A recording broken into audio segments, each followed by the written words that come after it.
Thank you, Bill. It's my honor to introduce Dr. Rodney Jackson and his lifelong partner, Darla Hillard. I've known them for almost 4 decades, and we've traveled together to some of the very remotest high mountain regions of Tibet and India and Nepal. And we've worked on teams setting up new national parks around Mount Everest, both on the Tibet side and on the Nepal side. And along the way, we conducted expert tastings of millet beer in remote Himalayan villages and Mau Tais in Lhasa conference rooms. I soon learned the keen nose he demonstrated in these tastings had been honed by smelling snow leopard urine markings on alpine boulders, which I can confirm he could scent from a distance and then was able to identify its aroma and finish. I also learned that he could spot herds of blue sheep way up in the cliffs when the rest of us just thought there was only boulders up there. Rodney's a brilliant wildlife biologist, the world's foremost snow leopard expert, and he's done pioneering scientific work. Together with Darla, they've also led in the conservation of the snow leopard and its habitat. And thanks to Bill McNamara, some of the flora of that habitat is what we are privileged to have on display here at Quarryhill. So their success to date has been their ability to escape the imperialist biological mindset so characteristic of wildlife biologists, and their ideas of conservation by excluding people and their livelihoods. Just as young Rodney fled from the colonial racist regime of Rhodesia and chose the ultimate people person, Darla, as his partner in life and work, Rodney's scientific and conservation journey has always enlisted and entrusted local people. He chooses to have Himalayan herders and farm families to take the lead in conservation of their sometimes predator. This is scoffed at by others, but has proven to be far more effective than alienating and imprisoning these people. But Rodney tells the story far better than I do, and so I'd like to hand this over to him. Unfortunately, Darla tells me her fantastic book on their 4 years of very remote living, called Vanishing Tracks, is out of print, but through some complicated ebook process, you can still download it. Rodney. Thank you, Gabriel. Actually, I think I'd like to smell that millet beer and let you do the talk. Thank you for that introduction, and thank you, Bill. Yeah, our fondest memories are with Gabriel and the Nepali team of traveling to these remote areas and talking to the local communities who, after all, are the real stewards of their environment. And they're knowledgeable, but they've been forgotten. So I really appreciate what Gabriel did with the Mountain Institute. Of my 25 years is really a fond memory. Tonight, I just want to give you a quick overview of snow leopards. Darla and I were fortunate enough to be the first to study them. I grew up, as Gabriel indicated, born in South Africa, grew up in Rhodesia, Zimbabwe, and left to come and get an education in the US because I knew I needed that. I wanted to go back to Africa and certainly study that wildlife. However, this cat intruded on the scene. A National Geographic intruded on the scene. And when I saw that picture, I said, well, gosh, I got to go to Nepal, and I really want to see a snow leopard. We had a mutual friend, actually, who had studied with the head of wildlife in Nepal, and so I had a good introduction. Off I went, and what did I find? But local people poaching the snow leopard because it was a pest. It killed their livestock. And for $50, they could sell the pelt and end up with almost enough money to keep them going for half the year or more. So who could blame them? And these are the folks that one should blame, I guess, are the fashion conscious. This picture was taken in the 80s and in Geneva, Switzerland area, and that fur coat probably cost $50,000. and probably required 5 or 6 snow leopards. So how to change that? The next picture right next to it is the body of a snow leopard that probably came from a herder killing it because of depredation, but has ended up in the East Asian aphrodisiac or medicinal trade. And, you know, with China being so affluent, of course, and the demand just the supply can't possibly meet the demand. So we have in a plummeting population. And that's the background. Now, this was in 1980. Snow leopards had never been studied. One biologist tried to study them, was not successful because of poaching. Fortunately, I met Darla. And Darla had a machine that enabled us to do the word processing. So we put together a proposal, sent it off to Rolex. I never expected to win, but we won. I got a gold watch, which I'm not wearing today. But more important, I got $30,000 that started us off. And off we went on our expedition. We had to have all the food and all the supplies for 9 months at a time. We ended up in the most remote area. It was like stepping back 200 years. No roads, no lights, barely a radio. It was incredible, though, because of the Tibetan people had such a rich culture. And they lived in this incredible environment where snow leopards were.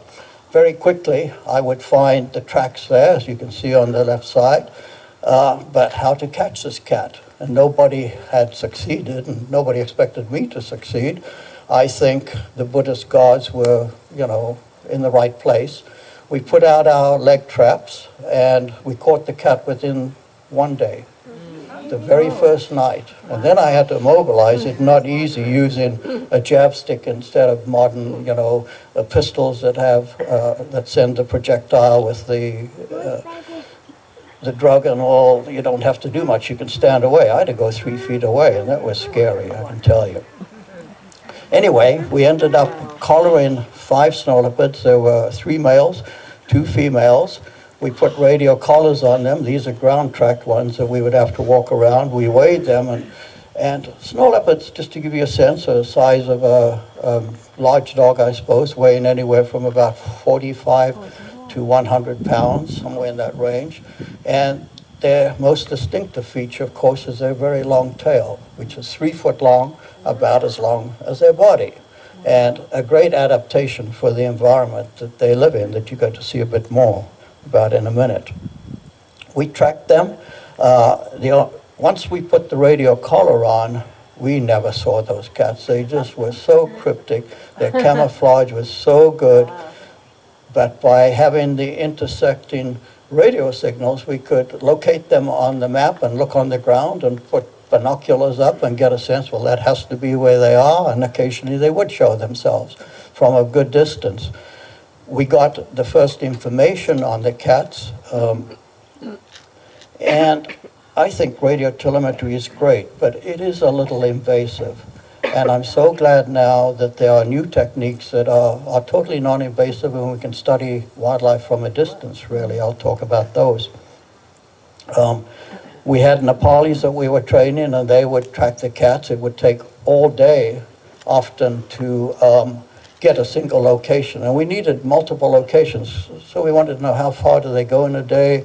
What kind of habitat do they like? How do they interact with one another outside of the mating season? How does a female get her kills, feed her cubs? All the challenges of snow leopard life. And one thing we found very early that was totally against scientists that were studying tigers and leopards and other jaguar and other solitary cats was that they were solitary and they were asocial in the eyes of all these scientists. They never came together. Well, we noticed that our cats were solitary, but they were very social because they marked a lot.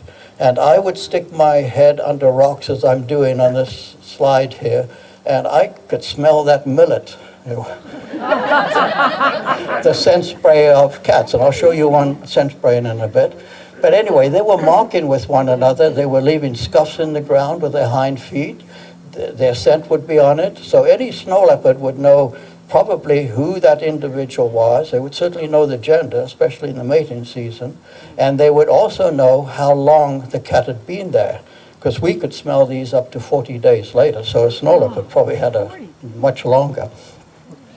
But nonetheless, it was like studying a ghost. The National Geographic, who was funding us, said, we'll give you an article, but you are going to have pictures of snow leopards with no collars on them, and we want several. And if you don't get that, you won't have an article. Well, we were lucky enough in having a camera out for 2 years to get 3 pictures. So we qualified. And it led to, unexpectedly for us, the cover of National Geographic, which was really just great for getting the word out about snow leopards. And that cover led onto a book contract, the Darla's book. So that book is available as an e-reader book. And you can contact us and we can put you in touch of how to get it. About snow leopards, they have an enormous range. They live in Central Asia, from actually South Asia, India, Nepal, Pakistan, all the way up to southern Siberia, China being the core of their distribution. And if you look at this slide, this is a slide of taken satellite at night of the Earth, and you can see those white things, obviously city lights, town lights. Where snow leopards are, there is very little lights, very few people, and that's one of the reasons I have some hope for them, is they are sparsely populated areas. They habitat like this, so there are some tracks going over a high ridge line at about 18 or 19,000 feet. There's a picture there, that river, that is in actually Tajikistan in the western Pamirs. That is great snow leopard habitat. And below that, lo and behold, is the Gobi Desert. Now you can't imagine a place that is hotter in summer or colder in winter and that totally lacks vegetation, yet it's a stronghold for snow leopards and some of their prey, their ibex. But the Himalayas is really what captured my imagination, I think, just because of the beauty of the place, of the culture, the landscape. There were some issues, and the issues had to do with getting into the study area. When we first started, it took us 15 days to walk into our study area. We had to take everything for 9 months. We had one bottle of peanut butter that was meant to last 9 months. It didn't. Even later, these 2 pictures, one is in India, and it's walking along the ice river, about 60 miles that you have to walk to get into this whole area that is India's best snow leopard habitat. There's no road access in winter. You've got bridges like this, plant fiber bridges to cross, so that's all scary to me. Snow leopards really love, I think, the most barren and steepest of places. If it's not steep, it's not snow leopard habitat. If it's steep, then I hate it because I have a fear of heights. I'm going to put this, because I think this is reverberating a little, isn't it? Let me put it there and see. How's that? Is that better? Can everybody hear? Yeah, I think that's better. So they have these places, they have this incredible camouflage, even if you're 20 yards away from them, as this photographer is with the female and her 2 cubs. You barely see them under the rock there. You walk right past them. So they are the ghost that sees more people than people see the ghost, I think. They're really quite incredible. So here's the test. For you to get the next bottle of wine or glass of wine, you have to find the snow leopard. And I bet you even people in the first row are going to have a tough time with this one. They're absolutely remarkable. So this is a cat. She spent 2 hours hunting. Her hunt was successful. There she is. You can see it. She's like a boulder. And turn the microphone up just a little bit towards your mouth. The microphone itself. how's that? Is that better? Oh, okay, good. Oh, it's going down again. Okay, good. So, you know, snow leopards have a hard life. They've got to hunt, and most of their hunts are unsuccessful. I have a sequence that I would like to show, but it takes a little bit of a time. But albeit to say that they can move very quickly down the steeper slopes. Anybody who's seen the PBS series or the BBC would know that. They're looking for prey like this. This is a Himalayan tahr found in Nepal and India, and it's one of the 3 or 4 species of large hoofed animals that snow leopards live on. Unfortunately, they also live on livestock, and livestock numbers far outnumber wild ungulates across all of South and Central Asia, really. So very quickly, there's a conflict situation set up, especially where there's poaching of the wild prey. And people have learned over the millennia to bring their livestock in at night to their herding camps and put in a low fence. Well, that low wall, stone wall, certainly keeps the sheep and goats in, but it doesn't keep the snow leopard out. And once the cat gets in, all hell will break loose. And in a single night, a snow leopard can kill up to 50 or more sheep and goats. Now, you think about it, sheep and goats and yaks and horses are people's cash in the bank, basically. And obviously numbers like cash count, and if they lose even a small portion, they're not going to be very happy about it, and they're going to certainly look at snow leopards as if they're pests. So what can we do about it? There are simple solutions, and these are solutions that we worked out with our partners overseas. This is a livestock pen in Ladakh, northern India, and it's set up, in this case, for yaks.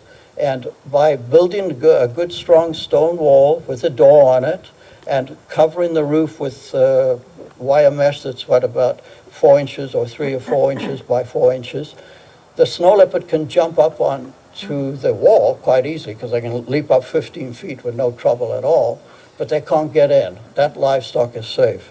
And then you have this wonderful situation because the herder that owns that livestock doesn't have to sleep on the ground beside the animals all night where it's really very, very cold.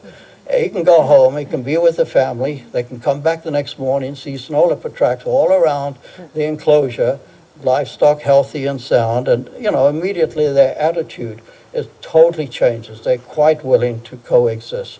And this is something that I think we in this Sonoma County should have that. If one mountain lion kills one goat and we kill the mountain lion, and these people are living on $200 a year, or 400, 500, and they're willing to lose 3 or 4 goats without, seriously considering, hey, this animal should be killed. We have lessons to learn from them, I think. And we know that when we predator-proof corrals, up to 5 snow leopards living in that area are going to be protected from retributive killing. And retributive killing is a big threat, along, of course, with poachers and depletion of prey. But it's still expensive. There's thousands of these corrals. Every family has one. There's hundreds of families in many villages, and you can't spend $1,000, $2,000, or $3,000. What are we going to do? Well, fortunately, there's an Australian inventor out there that came up with something called fox lights. And this is an electronic light that runs off solar panel and batteries, and it flashes a very bright LED at night in a circle on a random pattern, so it confuses the predator. And it will be seen up to half a mile away, sometimes more. And so far, where we put them out, the snow leopards have stayed away.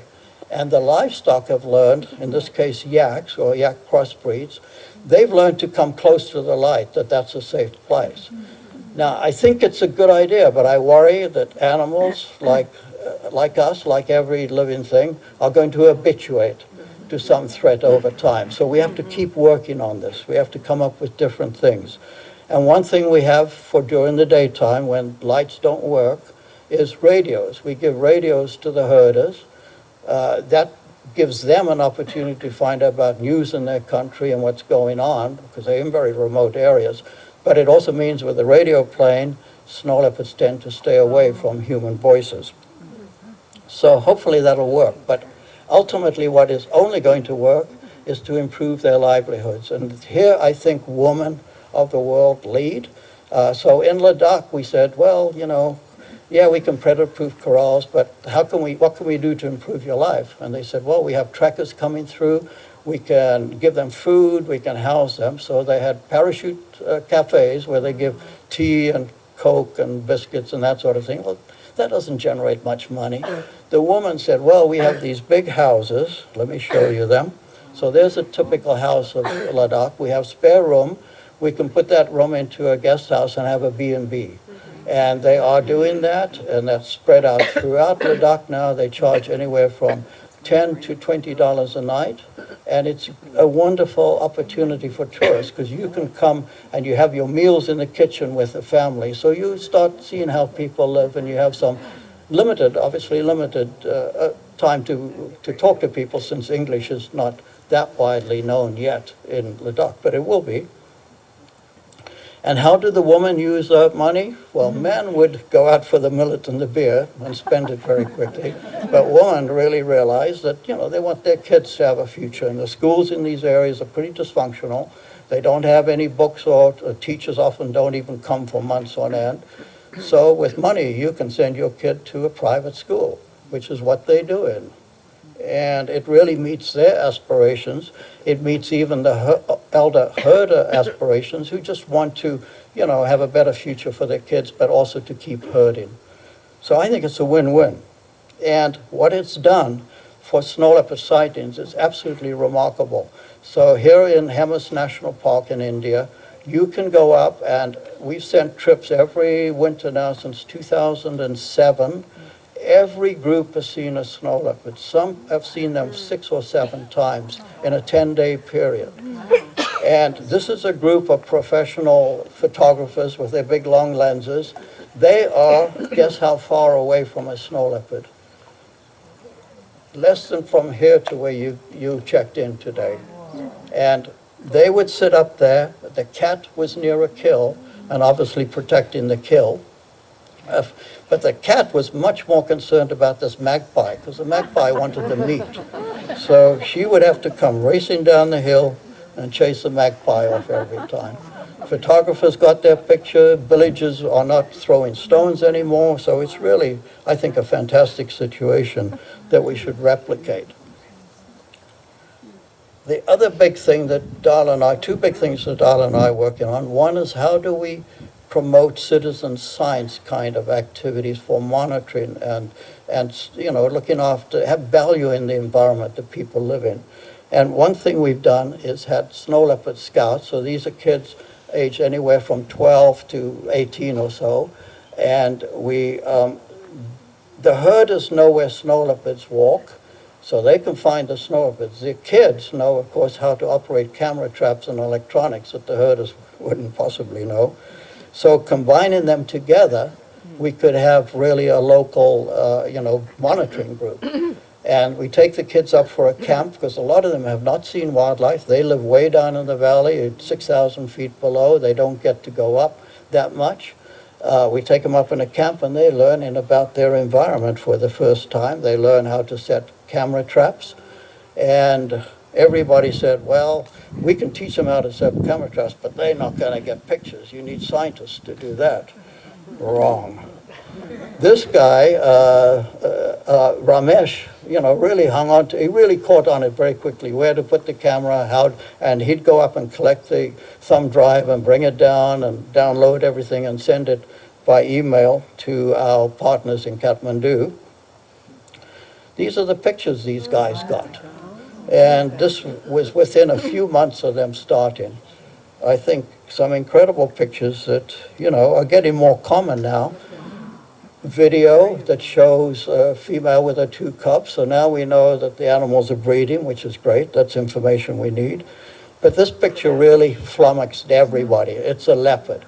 And every scientist that I know in Kathmandu and foreigners said, leopards don't go north of the main Himalayan range. They're always to the south in the jungles. Well, this picture proves I'm totally wrong. And it was by kids. So I really think that snow leopard scouts and these environmental outreach that we continue in are just a great way to go to build the next generation. And camera traps are great for this. This is a picture up in Upper Mustang, an ancient kingdom, But the reason I'm showing this picture is because of this slide. You will all know, of course, the Navi people and Avatar. Look at those noses. Guess where they got the nose from? A snow leopard's nose. And snow leopards have these very broad noses. They have an enlarged nasal passage because they need to warm the air where they live. I'm going to show a video now, and I'm going back to the marking.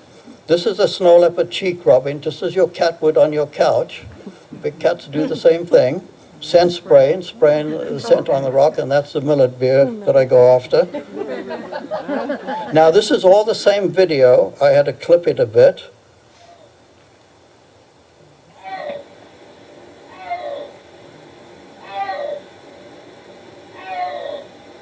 So that is a male, and that's a mating call, calling out for the female. They have a very brief breeding season that is like January, February into March, and they spread out, and they sparse. They've got to find one another. That yowl really helps. I alluded to it earlier that snow leopards leave a lot of sign. Well, they do. They leave their tracks in snow and the gravel. They scrape the ground with their hind feet in the center that you may not see from far away, but they leave a very distinctive mark that once you've seen that and you know how to recognize it, it's absolute proof that the snow leopard was there. They leave their urine, they leave their feces. And so we have become poop collectors.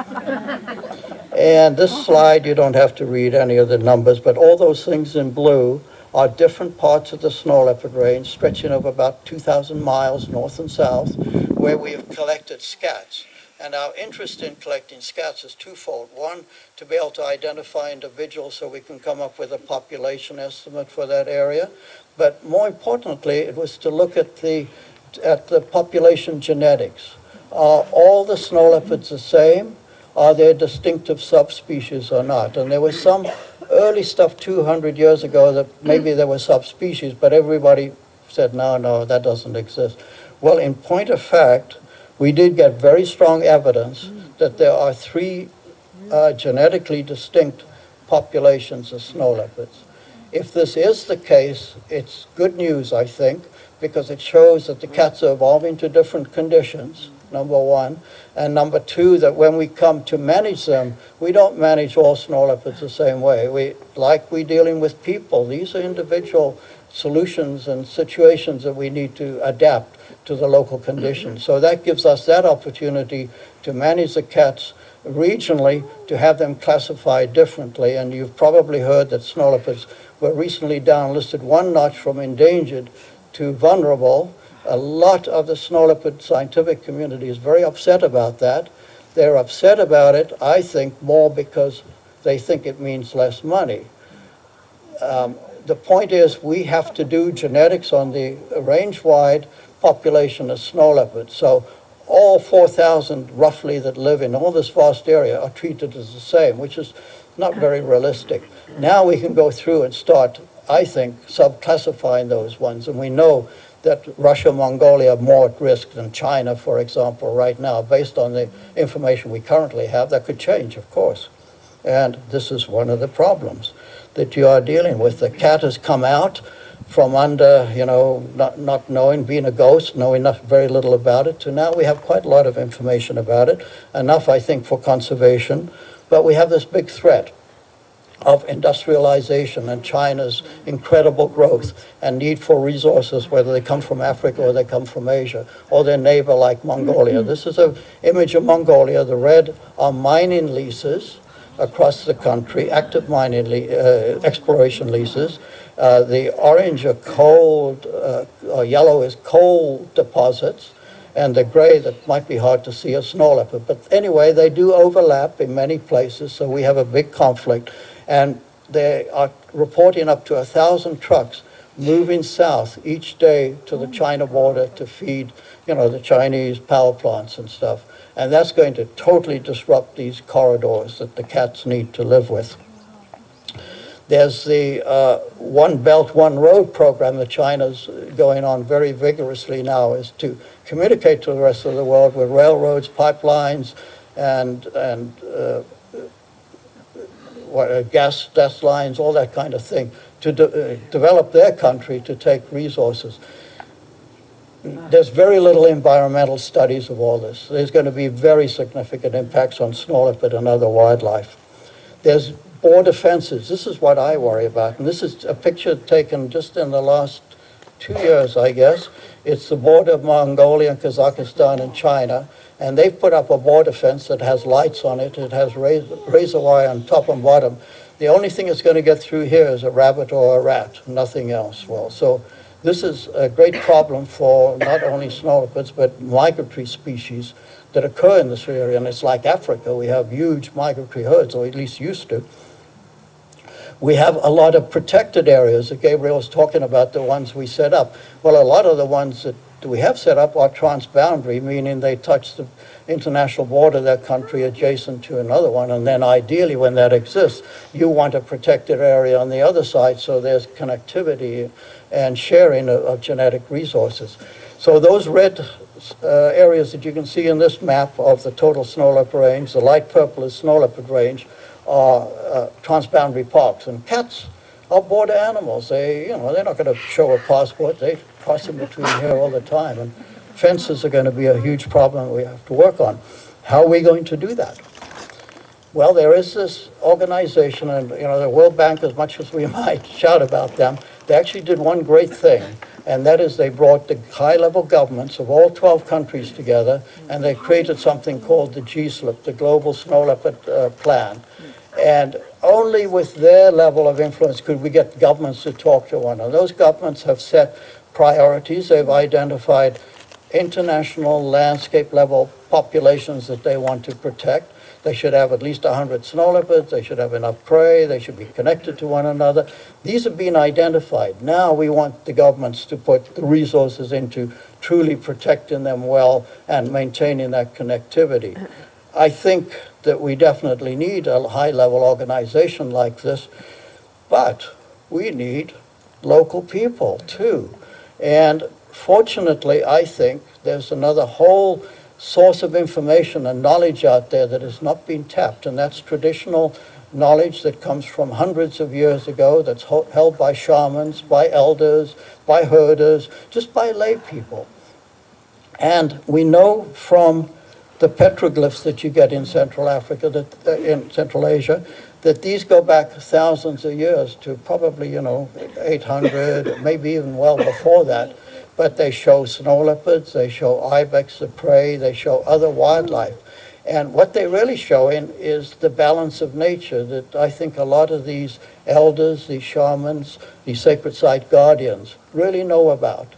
They are well aware that climate change is making drastic changes to their environment, but their voice is not getting heard. And how are we going to get the voice? Well, I think one thing we've got is that about 60% of snow leopard range falls within the Buddhist realm, Buddhist religions. And Buddhists really have a great, feeling sanctity of life. They will protect what they can. They hate to kill something. And somebody like His Holiness the Dalai Lama, who I had the good fortune a number of years ago to meet at this forum organized by National Geographic to talk about the poaching and the fur trade. And, he basically said, well, you got to realize Tibetans live in China. They don't have much freedom to express their culture or their national values. And one way they did historically was that the rich and the elders would have these fancy coats, but the commoner wouldn't. Now, of course, everybody has money and they could buy one, so you have a challenge. And he did stop it, absolutely stopped it. But I'm just thinking, if we could get these monasteries together, they probably have an influence that extends 5 or 15 miles beyond their actual monastery with local people. And we could really promote stewardship and value in snow leopards and, that whole environment. So that's something we're working on. We recognize that schools and kids are the next generation, really. And the more we can have events that involve the teachers, the decision makers, the police, everybody in these small rural towns, the more likely we are going to spread the word that snow leopards really need protection from our government and from our communities. You know, we want a situation like this. This is camera traps are just so wonderful because we can put them out, they're non-invasive, they don't disturb the snow leopards, and they're pretty easy to use. And we get pictures of a female with 3 cubs like this, and so we begin to know whether things are in good shape in a particular area or not. I want to show one little video that I think is just great. So this is our project area in Nepal, in Manang, and it's been well covered by camera traps. And every year, females in the area are breeding. They bring in off young. And sometimes they wonder what those lights are, because even camera traps send out infrared lights, and the cats can see that, actually. So that's probably why they were running. Yeah. I'm wondering where our leopard is. Rodney, you have to put your computer away. That's the signal. So this is a snow leopard. This is actually a picture in captivity, but I dream of this picture sometimes. I wake up in the middle of the night and dream of the cat lying in snow, and I say, well, that is nice, but all the snow leopards I've seen don't really like snow too much. Maybe the cubs can get to like it, because, you know, they will be affected by climate change. The areas can't get much drier.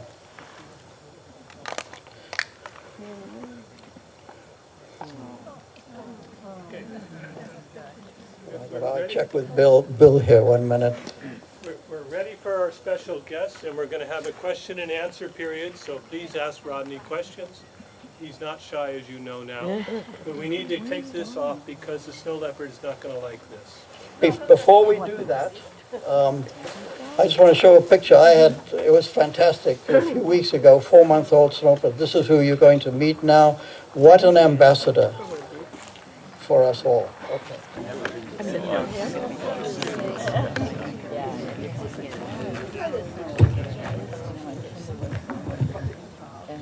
You're going to have a real treat now.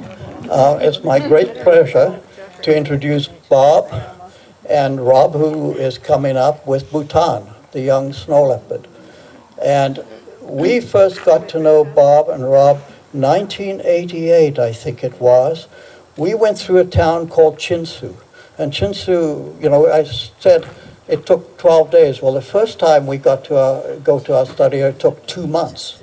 And we had to go through the town of Chinsu on the Indian border. And not long after we came back from our study in the mid-'80s, Rob and Bob acquired a snow leopard called Chinsu. She lived to be 21. She was the most incredible ambassador for cats that you could have, because she would come up and jump on a table like this, and you could see close hand what a snow leopard looks like. She helped us attract donors. She helped us educate the community about what snow leopards are. That, you know, it's so hard to do that. So thank you, Bob and Rob. And I'm going to pass it to you to talk about them. We didn't have gray hair then, did we? No. We're so pleased to be part of tonight's presentation. Rod and Darla are really, really amazingly special people for what they do, and also as our friends for many, many, many years. So I have been a licensed facility here in California for 35 years. We have outreach ambassador cats that we bring primarily to the schools. We're trying to educate children about what is happening to these amazing cats that share our planet with us. So our conservation partners are the Snow Leopard Conservancy. We have 3 different cheetah groups that we work with, Dr. Larry Marker and the Cheetah Conservation Fund in Namibia, Rebecca Klein, who runs Cheetah Conservation Botswana, Annie Beckeling, who runs Cheetah Outreach in South Africa. We are involved with Dr. Jim Sanderson, who is the world's leading expert on the small cats. You know, people know about the large cats. Of the 40 species of wild cats, 33 of them are small, and most of the small cats get very overlooked. And we're also involved with the California Mountain Lion Foundation, because as much as we want to save snow leopards and cheetahs around the world, we feel very strongly that conservation begins in our own backyard, and we should be saving our mountain lions and our bobcats. So currently, I have 18 outreach ambassador cats. My oldest is a 23-year-old leopard, and my youngest you're going to meet in a little bit. His name is Bhutan, and he is 13 weeks old. All of my cats are captive born.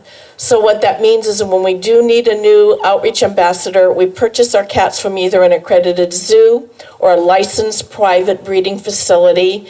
They are not taken out of the wild. Generally, they're about 5 weeks old when we get them. So they learn when they're young to travel in our van, to work on a leash and collar, and to go to schools. So our primary focus is schools.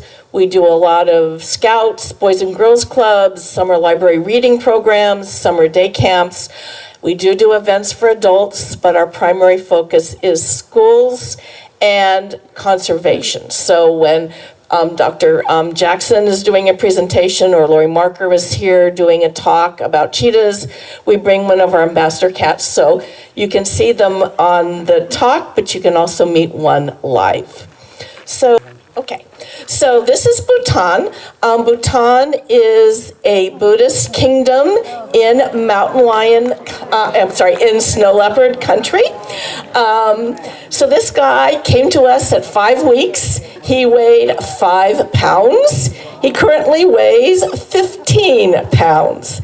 And I think, if you can't see, you're welcome to not come past.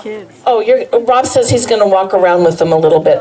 So it was really interesting when he came, he had this little teeny tiny tail.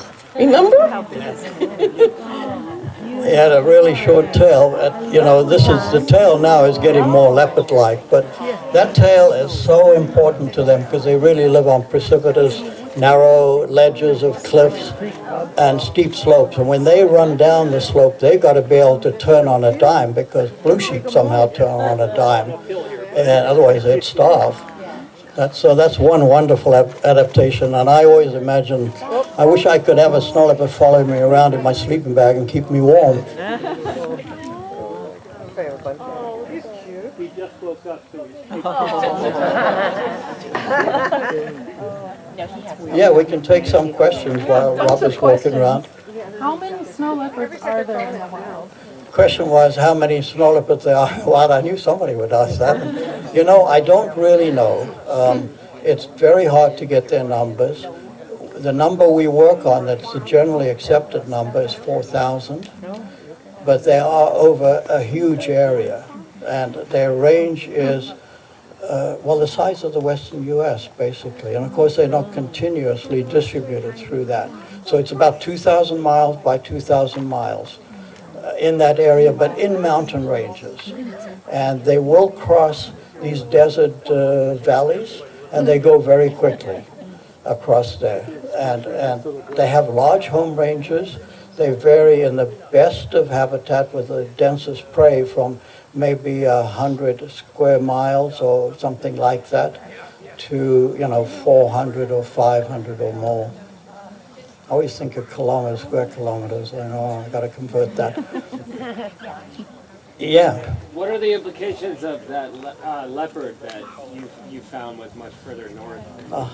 So the question is, what's the implication of the leopards that we found north of the Himalaya? Well, the two species do overlap where there's forest cover. Snow leopards generally avoid forest unless it's open, discontinuous forest. Leopards prefer to stay around tree areas. So, there's scientists that say leopards are replacing snow leopards. I don't think that'll happen. I think we've always had those zones of contact, and neither of them have been totally abundant there. Leopards are the more aggressive species by far. There's no record that I'm aware of a snow leopard ever killing a person. Whereas, of course, leopards kill probably 30, 40, or 50 people in India every year. He's ready to move. Hello. He's ready to move. Okay, yeah, so he holds still for just a little bit, and being a typical baby, then he wants to be able to move, so. When he first came, his fur was really short and really, I called it nappy, just really, not particularly soft. Now he's developing a whole lot more of a real snow leopard, that beautiful, long, soft fur. His eyes were really dark blue, so he could see movement, but he didn't focus very well at all. Now you can see his eyes are a whole lot lighter. Now he can see you to bite you.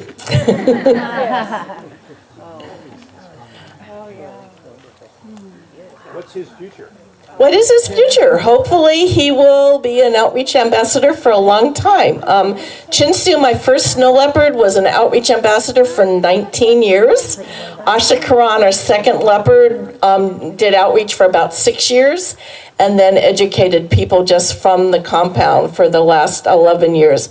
Sadly, we lost her in June at the age of 17. Right.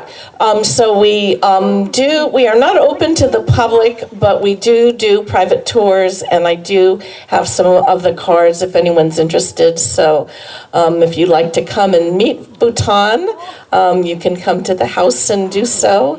We're not allowing contact with him anymore, but we take him out on a leash out in front of the house, and you can kind of interact with him when he's out playing. And not get bit. Where is this? Oh, I'm sorry, we live right outside of Occidental, which is a really tiny town between Bodega Bay and Santa Rosa. How long do they live in the wild, do you think? How long, their average lifespan in the wild is? The longest we know is probably only about 12, maybe 15 years, but there's very little information. Yeah. Life in the wild is really Yeah, we say generally around 10, most of the cats, it's around 10 years. Yes, sir. Do they have any natural predators? Other than man, do they have Other than man? Say that's unnatural. wolves? Wolves, yeah. Yeah, they do. Wolves would be definitely a natural predator. Probably any larger predator like tiger, they overlap with tiger range in Bhutan in a small area. And I would imagine they're just going to avoid, if they smell tiger, they're going to stay away. But wolves are a big one, and wolves and wild dogs and domestic dogs, when they pack up, when they pack in pack-forming groups, will chase a snow leopard off its kill. And that's one big threat. Another threat was humans, actually. Humans would find a snow leopard kill, and if it was fresh, take the meat away to eat. And we're finally beginning to, encourage them and just say, well, if you're going to do that, the cat's going to go out and kill again, and it'll probably be your livestock and not a wild animal. So you should leave at least as much food as possible for the cat. Yeah. So is Darla here, and will you introduce Darla, her? yeah, can you? Actually, it'd be nice if Darla told you a little bit about her. She is the leader of the group that works with the shamans and the sacred site guardians. And we're off to Kyrgyzstan. You can say a few words about Ulaanbaatar and That's a really long, that's a long story, but we have this program that's called the Land of the Snow Leopard, and it's a network of about 30 indigenous people in Kyrgyzstan, Tajikistan, Mongolia, and 2 parts of Russian Siberia. And we have 4 fully ordained shamans, and we have sacred site guardians, we have a Buddhist monk, and we have a lot of people who are working in the community on education. And our goal with this project this is year 3 of our first grant, the final year. Our goal is to create pathways whereby indigenous people can have a meaningful role in planning for snow leopard conservation. And we've had some tremendous successes. And I could go on all night about it, but if you want to know more, you can go visit our website, snowleopardconservancy.org, or sign up for our newsletter. There's a little book at the top of I think it's the left-hand little gazebo thingy up there. What else? Questions, of course. There's going to be a million questions, but people are wanting to look at the baby snow leopard, I think. Thank you. Thank you.